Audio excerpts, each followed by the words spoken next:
Hello， 大家好啊！今次想介紹嘅一個有天空棧道之稱嘅行山路線，佢全程大概1小時。呢段路全程平路，輕鬆易行，而且佢就近市區，交通非常方便。而且佢好多路段都有樹蔭，好適合夏天嘅時候行，係我其中一個最常行嘅路線之一。最方便嘅方法係由港鐵金鐘站乘搭6號或者66號。去到呢個黃泥涌公園嘅巴士站落車，跟住就再沿住油站旁邊嘅樓梯上去，跟住再往向上嘅方向走，大概3分鐘，好快就會見到黃泥涌水塘嘅入口。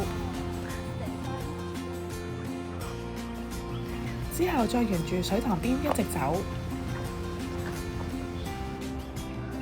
如果你有時間，仲可以喺水塘玩下水上單車。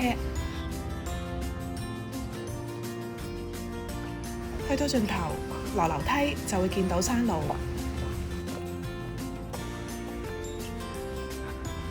其實一般講紫羅蘭山徑應該係向左邊，再往上走石級路。嗰段路上山落山都唔少㗎。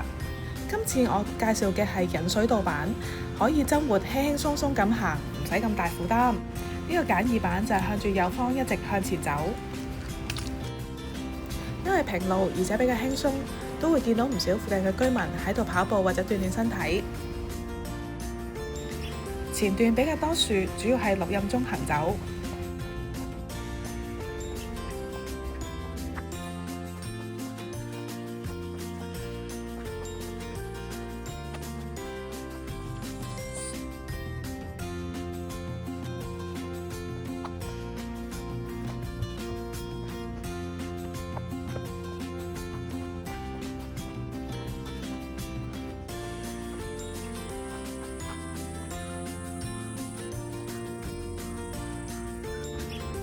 去到中段開始見到深水灣、淺水灣嘅風景。呢段路一直走喺懸崖邊，其實都幾刺激㗎。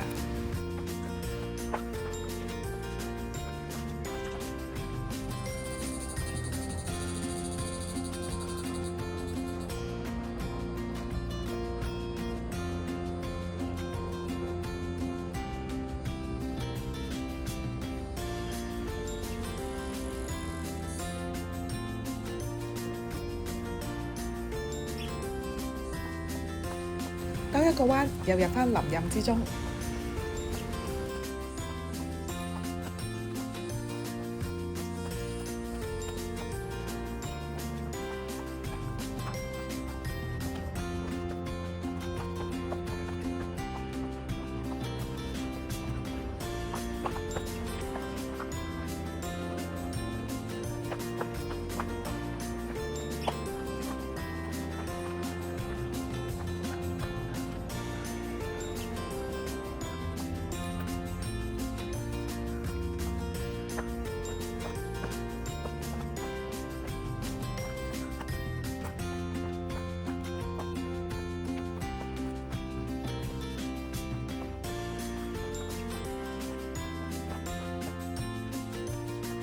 見到呢個分岔路，就知道已經快到終點。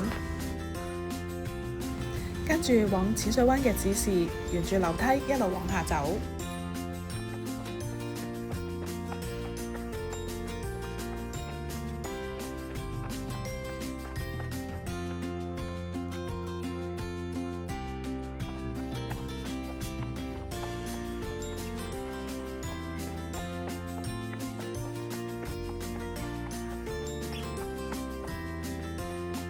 呢個紫江橋係好幾個行山路線嘅交匯點，沿住石級再往上走，可以一直去到赤柱；沿住右邊一路往下走，就可以去到大潭水塘。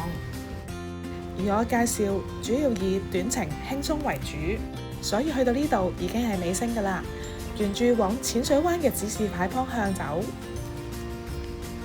佢只要5至10分鐘到就可以落到山。不過要留意呢段落山路比較斜，都要小心啲啊！淺水灣有好多巴士可以去返港島各區。